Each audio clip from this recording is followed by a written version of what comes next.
श्रीमन्नारायण नारायण हरि हरि ओम। श्रीमन्नारायण नारायण हरि हरि ओम।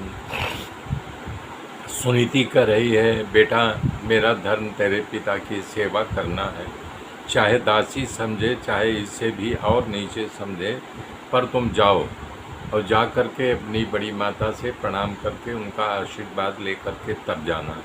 दो तैयार हो कर के बड़ी माँ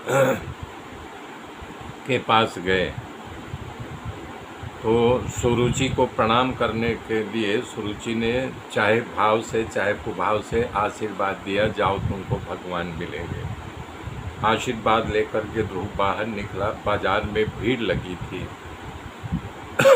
लोग खड़े थे, आंख में आंसू था और ध्रुव सबसे सामने हाथ जोड़ करके चल रहे थे, लेकिन सुनीति के आंख में आंसू नहीं था। इसलिए आंसू नहीं था कि सोची अगर मैं इसके सामने रो दोगी तो इसको बार बार मेरी याद आएगी कि माँ मुझे बहुत प्रेम करती थी, विवशता पूर्वक मुझे भेज दिया है, इसलिए रोई नहीं।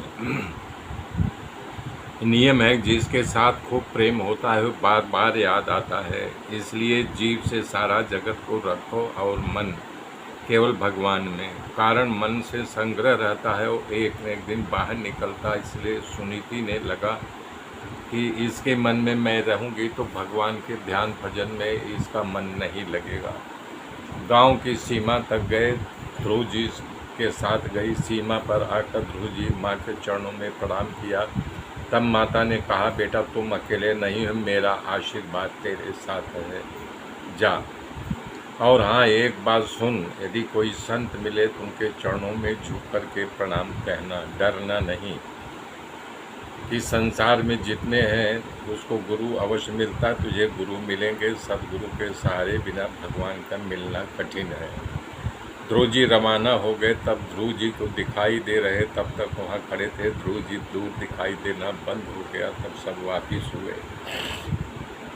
तब सुनीति फूट फूट करके रोने लगी, बड़ों को प्रणाम करके वो आशीर्वाद मांग रही है, मुझे आशीर्वाद दे दो कि मेरा ध्रुव सही सलामत आकर के मुझसे मिले। ध्रुव की यात्रा का प्रारंभ हुआ। भगवान को चिंता हो गई, उन्होंने तुरंत जो तो उसके लिए ध्रुव जी को मनाई। सुनीति ने कहा, जा रहा है जिसे जाने दे, इसी में इसका कल्याण है। ध्रुव जी तैयार हो गए, माँ के चरणों में प्रणाम किया, कहा बेटा जाओ, जहाँ मान नहीं सम्मान नहीं वहाँ रहने से कोई फायदा नहीं। आपको मेरा ध्रुव जी तैयार हो करके बोले, माँ जब यहाँ मान सम्मान नहीं तू भी मेरे साथ चल। दौड़ कर बोली, बेटा देख तो मैं उनके वश में हूँ और वो हमारे पति हैं, वो चाहे हमसे दासी से भी निम्न समझे, लेकिन उनकी सेवा करना हमारा फर्ज है और पूरी निष्ठा से उनकी सेवा करनी है। कितना सुंदर विचार है उसका। बोले अरे राम राम राम राम। अभी माता को प्रणाम करने के लिए भेजा कि जाओ बड़ी माता को प्रणाम करके तब निकलो, तुम्हें मान अपमान को लेकर के क्या करना था। सुरुचि को प्रणाम करने के लिए भेजा, ध्रुव जी तैयार होकर के गए। सुरुचि के प्रणाम करके बोले, माँ तुम्हारी कहने से मैं जंगल में तपस्या करने जा रहा हूँ। सुरुचि चाहे भाव से या कुभाव से परम ध्रुव के सर पर हाथ इस प्रकार से बेटा मेरा आशीर्वाद है कि तुम्हें भगवान मिले। मेरे मित्रों मेरे साथ बने रहिए, आगे की गाथा फिर कल जोड़ूंगा। तब तक के लिए जय श्री राम।